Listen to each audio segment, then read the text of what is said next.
up in here. Broom. Hold up.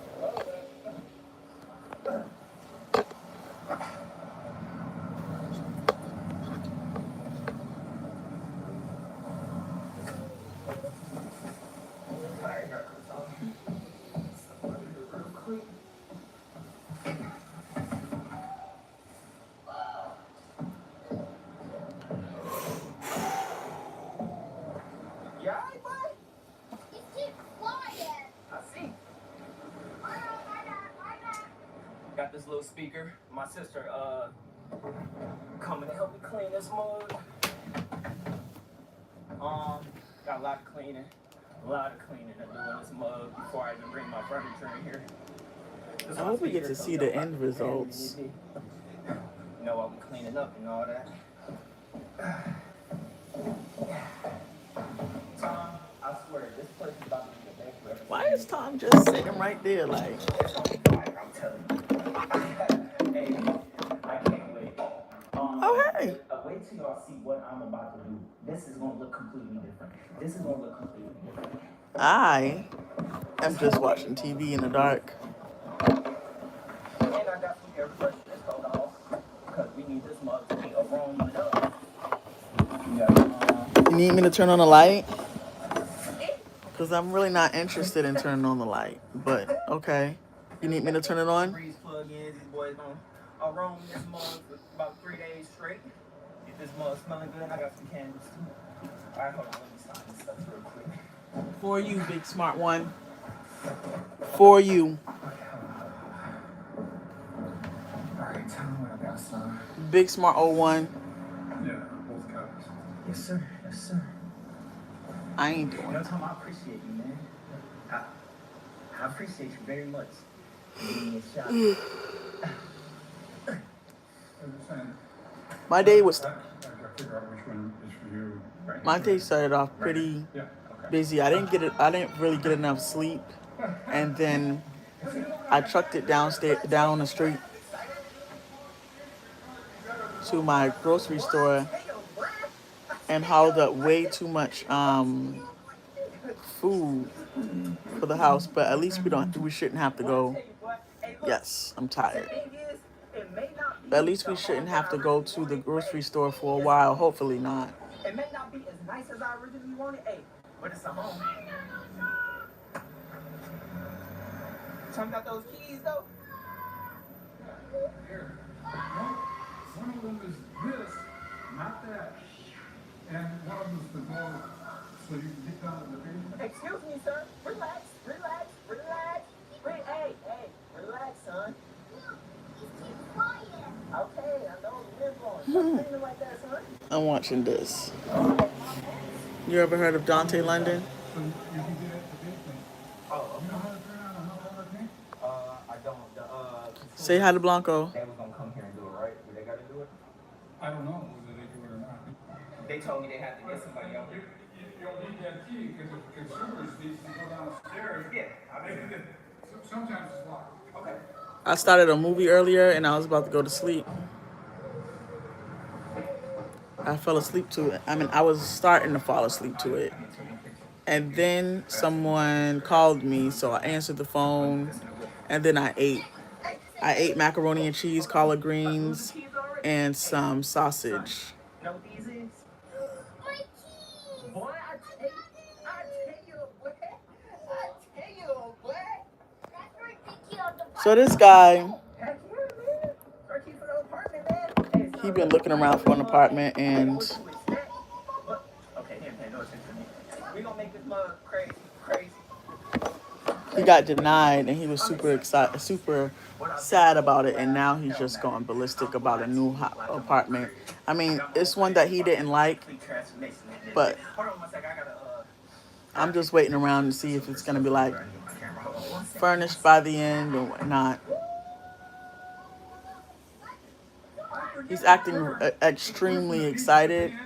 It's a little like belligerent. It's a little like because the last time you seen him, he was about to cry, and right now he's acting like he got like bipolar or something. If you ask me. I appreciate you so much. Thank you, thank you, thank you. He's hugging the landlord right now. Like, boy, you was just sad about having to be up in this Come on, man. this apartment that was not the best apartment, and it was All not. right, Tom, He was worried about roaches and rats up in it, and now he's just so excited.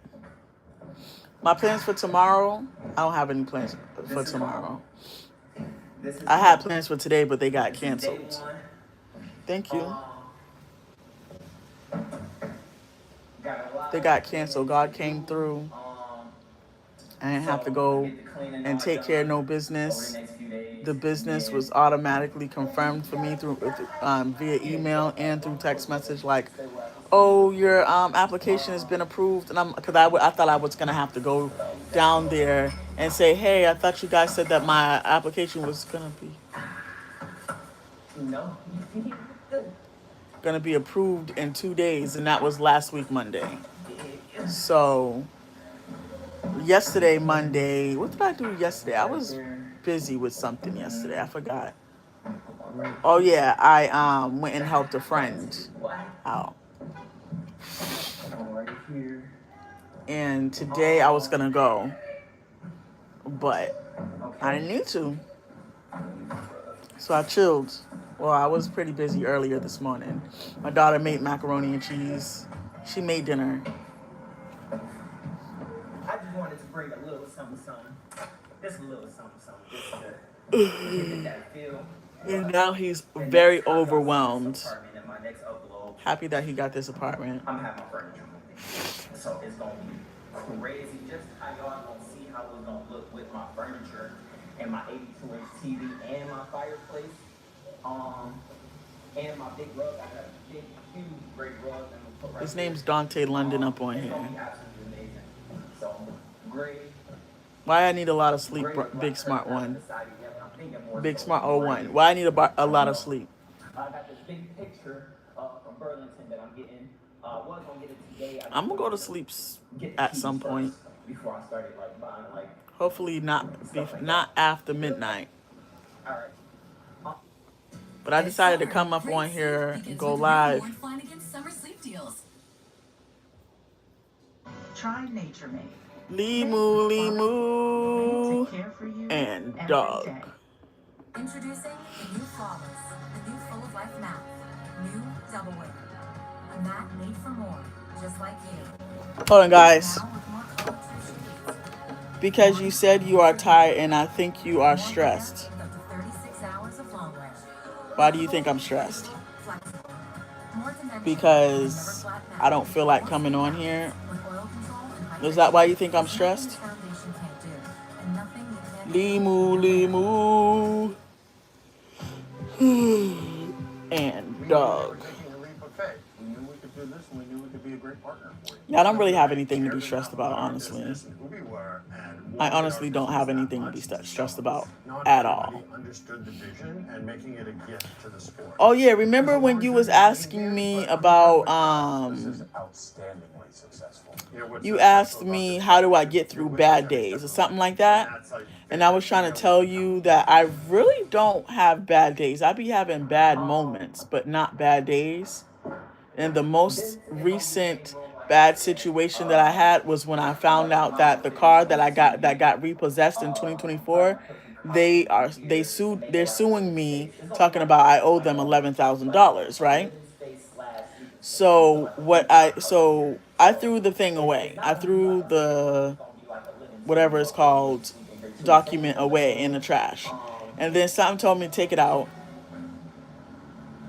actually give it a chance. So I read it, and it says basically, I chat GPT'd it, and it said basically, if you don't respond to this, they have the people who are trying to sue me and the judge.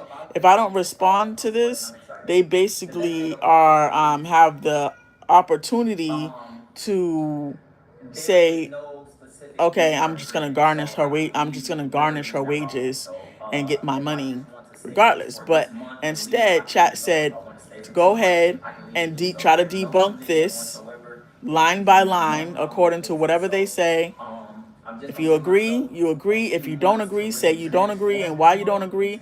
And I did a list and I wrote it down according to what chat told me to do. I printed it out and I mailed it, and then I was not stressed about it no more. And I just got a response from them. And tell me why they look like they're about to just. They said, oh, if they said, oh, we're gonna, what's it called? They're basically about to write it off. Yeah. And so I got to respond to that, but the court date is in September. So once I respond to this, thank you. Once I respond to this letter, they said, the court said that, because I got a letter from the court too, and they told me when my date was to go into court to try to settle the thing. But then I got a letter, another document from the people who suing me, the Toyota thing, and they're like,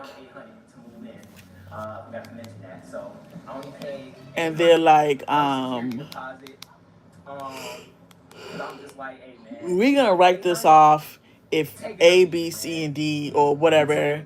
They're gonna write it off, and I just gotta respond to it, and then let the court know that I responded to them, and then the court date's gonna be dismissed as well. So yeah, no, everything's working out.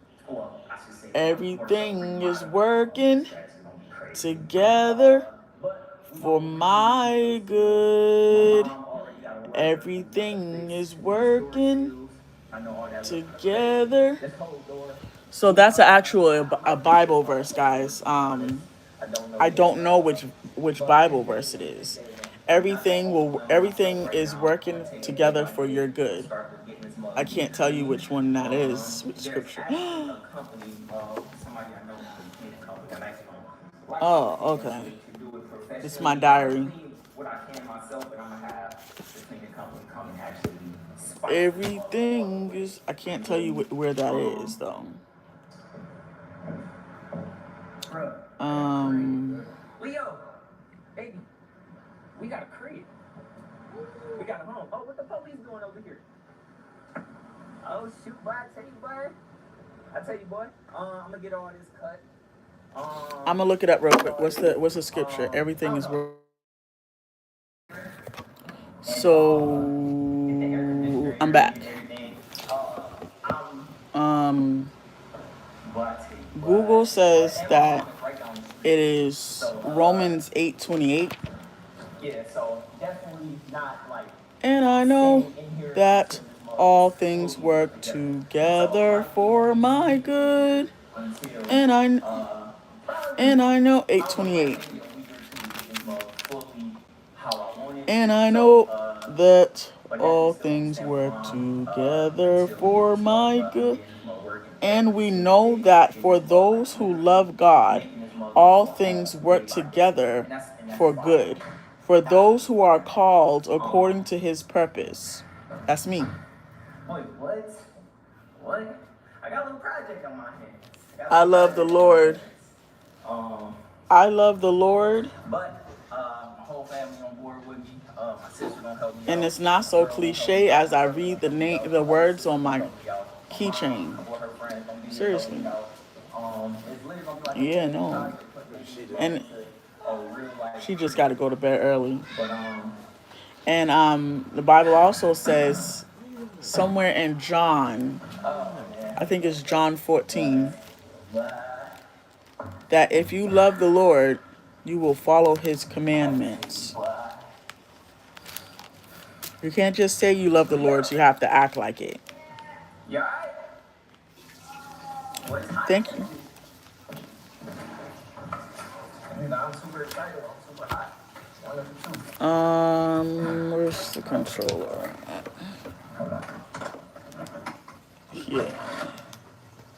And I know that all things work together for my good. Okay. If you don't know what's wrong, So know John, where to go. Veg. The better, if you lighter, were of the PR. world, the world would love you as its own. But because you are not of the world,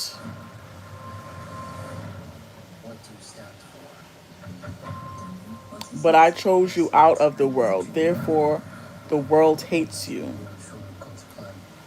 Okay, it's John 14:15. If you love me, you will keep my commandments. And I will ask the Father, and he will give you another helper to be with you forever. So, yeah, no. You know how God says to put him first and don't steal, don't lie, don't cheat. And he also says to love your neighbors even though they hate you. And he also says to pray for your neighbors even though they hate you. And he also says to like give and what's he called? He says be a charitable giver like you, big smart 101. Be a charitable giver like you. How you doing? We're gonna have to work on how you say my name. Is it, how do I say it? Fatima. It's Fatima. Yes, I was on a live stream last time you got my name wrong. Yes, I did. Apparently you didn't see anything. It did. It did. I did. And I know that all things work together for my good. How do I start? What do I say? So yeah, I'm not stressed, man. You being, you know, how you were a Muslim, how you believed in it, and when you started to doubt, and then when you finally came to Christ. Yeah, I could tell. That sounds like an easy baseline. I forgot what you said the last time when we first met. I grew up in the Midwest. I'm still in the Midwest, you know, corn or whatever. So basically, my family and I immigrated to America when I was a baby from Iraq and Syria. You sacrifice So my things. mother and father of origin. You give it. came You to give. America. That reminds me of the guy that came up to Jesus, and he said, "But Jesus, I already give, and I already love you, and I already follow the commandments. What else is there I need to do to get into heaven?" And Jesus said to give away all of your stuff. He said, "Go and give away all your stuff." And then the man, he went away sad. But you, if he was to say that to go and give away all of your stuff, you just now said you just now said that you sometimes displease yourself to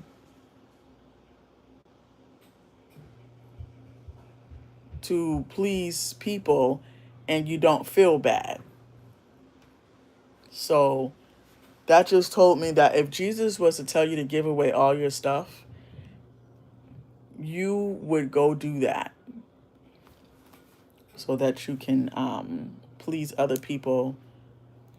And what your things, you're not materialistically inclined.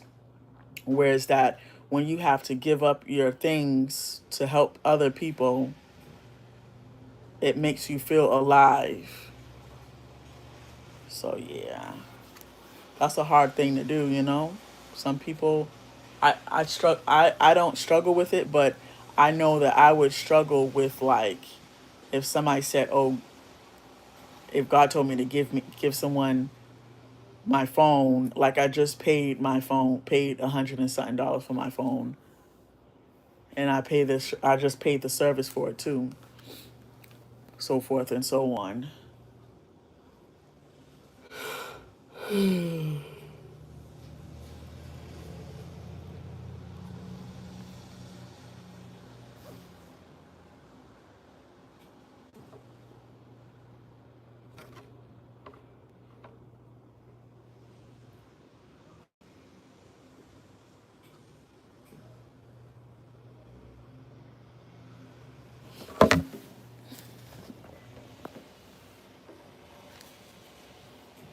Yes, it's hard. People always tell me to stop doing it, but I just can't stop because it's who I am. Or what about what about when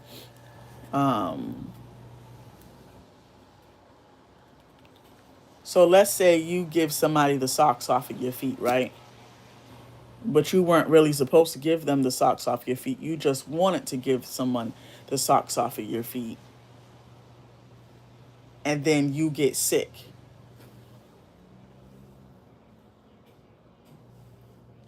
God didn't tell you to give the socks off of your feet and suffer with your illness so that they can have socks on their feet.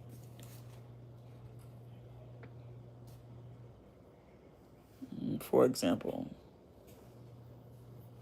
you know, God's not telling you to give your medicine to someone. You have to take care of yourself first.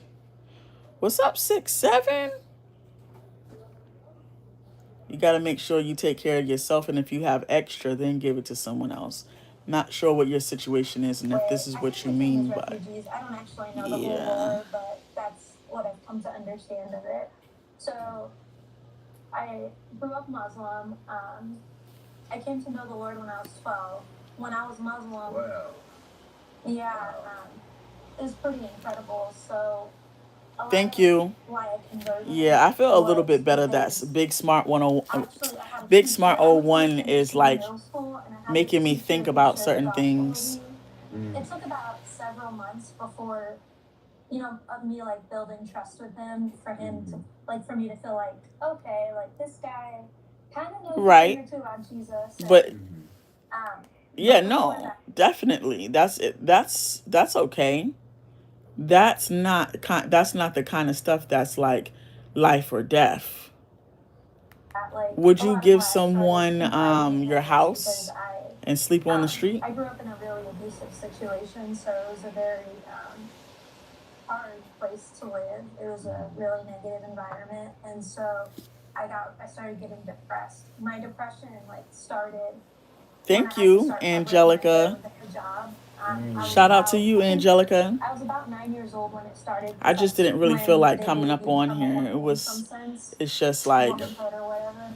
So I started covering my hair. sometimes I be wanting y'all to see Around the different same things, like point, not just my bed frame. I didn't like it. I didn't understand why. And then we I had talk to cover about my hair. I just didn't understand a lot of stuff like that. So well, no, I really like the conversation that we're having right now. And that's why I feel a little bit better. But before that, like a lot of why I started confiding in him was because I grew up in a really abusive situation, so it was a very like for me, I wouldn't be able to give up my apartment really negative environment and live on the street so that someone else could come in. My depression like started when I had to start covering my hair with a hijab. I was about 9 years old. I don't think that I'm called to do that either. They believe you become a woman in some sense. Thank you guys so much for the hearts and coming in and supporting your girl. So I started covering my hair around the same point. If you can, further support me and subscribe.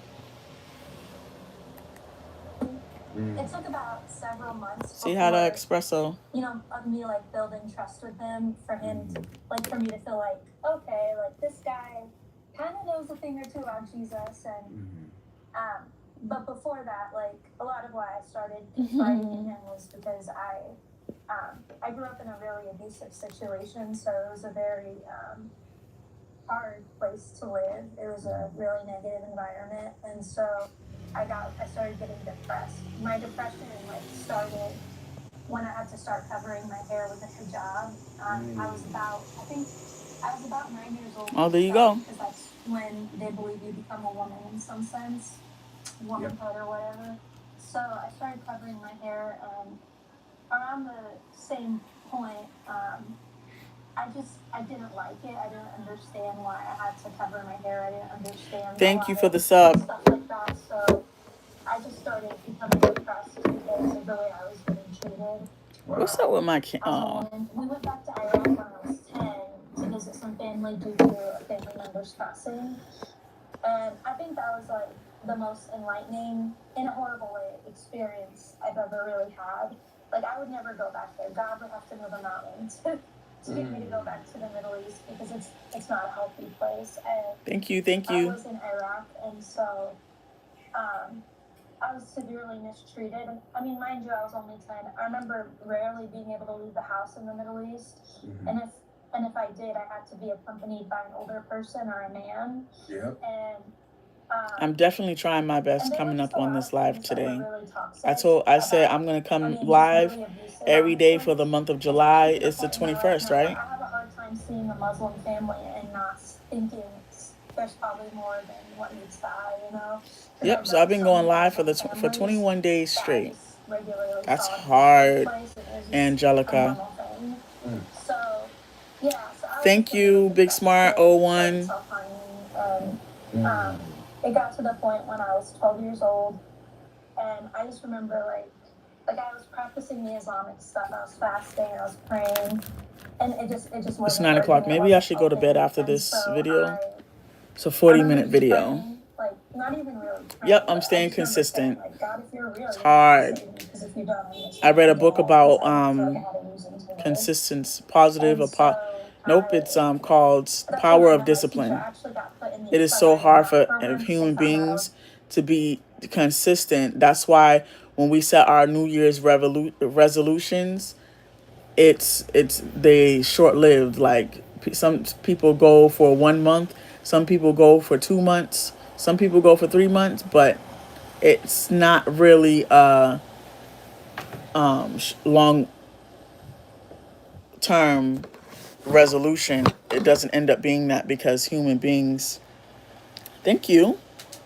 Because human beings really have a hard time staying consistent. We don't have the discipline. Don't. Do I love reading? Kinda. I mean, I haven't read in a long time. Type. I don't read every day. No, if that's what you mean.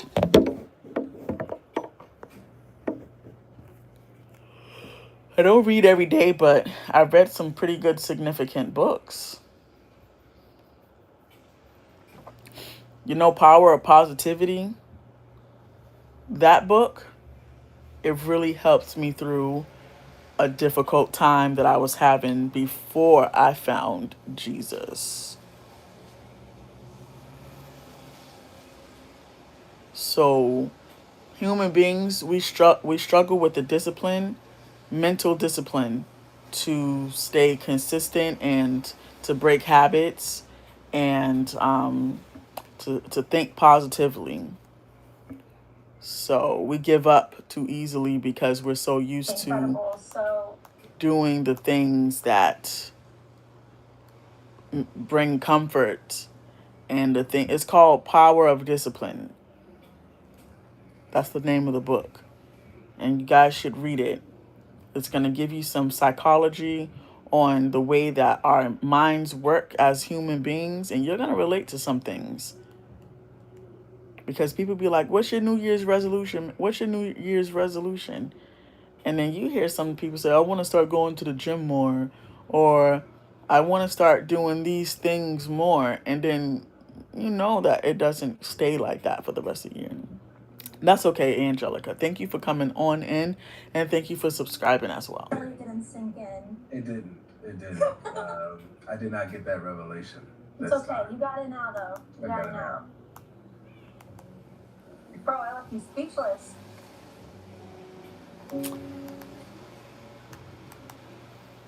It's amazing. I have to work on how you say my name. Is it? How do I say it? Fatima. It's Fatima. Yes, I was on a live stream last time and you got my name wrong. Yeah. Apparently it didn't sink in. It didn't. It didn't. I did not get that revelation. It's This okay. time. You got it now, though. You I got got it it now. now. Fatima. Okay, so, like, how do I start? What do I say? What are you watching, King? An outfit for tomorrow? You being, you know how you were. You can wear the shirt with your face on it tomorrow. When you started to doubt, and then when you finally came to Christ. Okay, sounds like an easy baseline. It's gonna be raining tomorrow as well. I'm Iraqi. I grew up in the Midwest. I'm still in the Midwest, you know, corn or whatever. So basically, my family and I immigrated to America when I was a baby from Iraq. And came to Christ. okay, sounds like an easy baseline. Yeah. So I'm Iraqi. I grew up in the Midwest. I'm still in the Midwest, you know, corn or whatever. So basically, my family and I immigrated to America when I was a baby from Iraq and Syria. So my mother and father of origin and me came to America that way. I think we came as refugees. I don't actually know the whole lore, but that's what I've come to understand of it. So I grew up Muslim. I came to know the Lord when I was 12. When I was Muslim, Well, yeah, it was pretty incredible. So a lot of why I converted was because actually I had a teacher. I went to this inner city middle school, and I had this teacher who shared the gospel with me. It took about several months before, of me like building trust with him, for him to like, for me to feel like, okay, like this guy kind of knows a thing or two about Jesus. And but before that, like a lot of why I started confiding in him was because I grew up in a really abusive situation, so it was a very hard place to live. It was a really negative environment, and so I started getting depressed. My depression like started when I had to start covering my hair with a hijab. I think I was about 9 years old when it started, because that's when they believe you become a woman in some sense, womanhood or whatever. So I started covering my hair, and around the same point, I didn't like it. I didn't understand why I had to cover my hair. I didn't understand a lot of stuff like that. So I just started becoming depressed because of the way I was getting treated. wow. As a woman, we went back to Iraq when I was 10 to visit some family due to a family member's passing. And I think that was like the most enlightening, in a horrible way, experience I've ever really had. Like, I would never go back there. God would have to move a mountain to get me to go back to the Middle East, because it's not a healthy place. I was in Iraq, and so I was severely mistreated. I mean, mind you, I was only 10. I remember rarely being able to leave the house in the Middle East. And if I did, I had to be accompanied by an older person or a man. Yep. And there were just a lot of things that were really toxic about, just really abusive, honestly. It's actually to the point in my life now where I have a hard time seeing a Muslim family and not thinking there's probably more than what meets the eye, Because I dealt with so many Muslim families that I just regularly saw abuse take place, and it was just a normal thing. So, yeah, so I was just a really depressed kid, and I started self-harming, and it got to the point when I was 12 years old, and I just remember, like I was practicing the Islamic stuff. I was fasting, I was praying, and it just wasn't working. It wasn't helping, and so I remember just praying, like, not even really praying, but I just remember saying, like, God, if you're real, you're going to have to save me, because if you don't, I'm just going to end it all, because I didn't feel like I had a reason to live. And so that's when I met my teacher. I actually got put in the accelerated math program because they found out I was a smart nugget. Not all that smart, but smart enough to be in the accelerated math program at my middle school.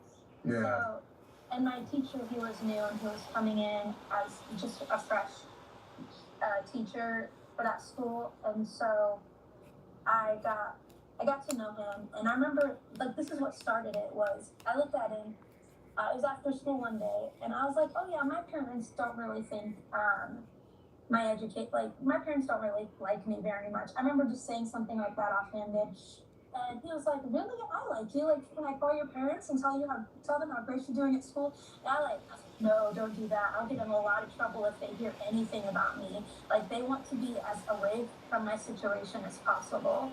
And so, like, an example of that was when I would lie to my parents and tell them we were required to go to parent-teacher conferences, because I really wanted to know what my teachers thought of me. And so my parents, being immigrants and not really knowing a lot of the school system, they just believed it, and so they were really scared of getting in trouble, so they just decided to go. Bro, I was a manipulative child. I learned it from my parents. That's good. I know, I was crazy. But anyway, so I So I remember like just being, it was really a depressing experience for me being in like in 6th grade, because people would pick on me because I looked different. I mean, it makes sense, like it's not nice or right, but people would tease me. I was kind of like the scapegoat of my class, and so I just got to a point where I was like, no one really cared about me, I felt like, and I just started kind of like giving up in life. But then I remember telling my teacher about like the way I was feeling, and I remember like he went to the board and he wrote, this was after school, he wrote the words faith, hope, and love on the board, and he said, like, do you know what these things are? Like, what do those mean to you? And I just said, I don't know, and I don't care. It doesn't matter to me, because I remember specifically saying, why would I have hope if I'm just going to be disappointed? And he just explained what hope was to him, and it was a very unique experience, I guess, because I had never seen hope in that way. And so basically what ended up happening was, after several months, he asked me, he said, why don't you write down a list of questions you have about Islam and Christianity? And I said, bet, say less, because I'm quite the debater's spirit. And so I thought, man, I'm just going to destroy this guy's faith. So that was kind of my attitude. I was this little 6th grade kid. I was bright, but I wasn't that bright, bro. Okay. Yeah. So I don't remember most of the questions. I only remember the last one, and it was like, if God loved me so much, why would he let me have parents that like made bad decisions, or why would he let me have parents that do this? And if God loved me, why is there evil in the world? Was the crux of the question, essentially. And he did not answer it in the way I expected. Instead, he actually just prayed for me, and he asked if he could pray for me. I said, sure. He literally prayed for me. I'd never seen a Christian pray. And so he just, like, the fact that you could just call on God at any given moment was so insane to me. And he just said things like, Father, take her into your arms. I know you're pursuing her. Just stuff like that's so personal. Take me into your loving arms. I remember tearing up a little because it was just moving, but I didn't know what it meant. So then I go home, and I had a tablet at this time when tablets were a thing. And I went on my little incognito browser mode, and I Googled how to be a Christian. I didn't even know where to start. It was crazy times, bro. And so that's kind of what started me being a Christian. I did have to hide my faith for several years. I did it from ages 12 to almost 18. It was a really hard experience hiding it, and I would say like things like my circumstances did not get better. Like the things around me, my family did not treat me better, but I think the difference was that like I had a hope in something greater. Exactly. Yeah, and it just changed my mindset. It gave me a resilience. It gave me a reason to fight. And so I told them when I was 17. Oh my gosh, the lore on this is crazy, because when Ramadan was starting. This was like during the pandemic. It was 2020. April 17th, 2020 is the day I told them, because my brother had started. I have 4 younger siblings, so my brother actually came up to me and said, "Hey, I'm starting to doubt Islam." And you know, when you hear your brother say that, you take it and run, bro. Like, he opens the door, you drive a train through that thing. Like, it's. And so I started giving him like all the evidence I could think of in apologetics, and he was not too happy with me. So he ends up telling my parents, and you know, Ramadan is a week away. So I remember just saying like my parents were lecturing me this one night, and they were like, you know, you're the eldest. You have to start upholding the mantle of Islam, the traditions, and all this. I was sitting there in my head, and I was like, Lord, if now is the time, you're gonna have to see me through it. That was Actually, it's not, but okay. I looked at my mom and No. I was like, Mom. No, go ahead. Jesus is Allah.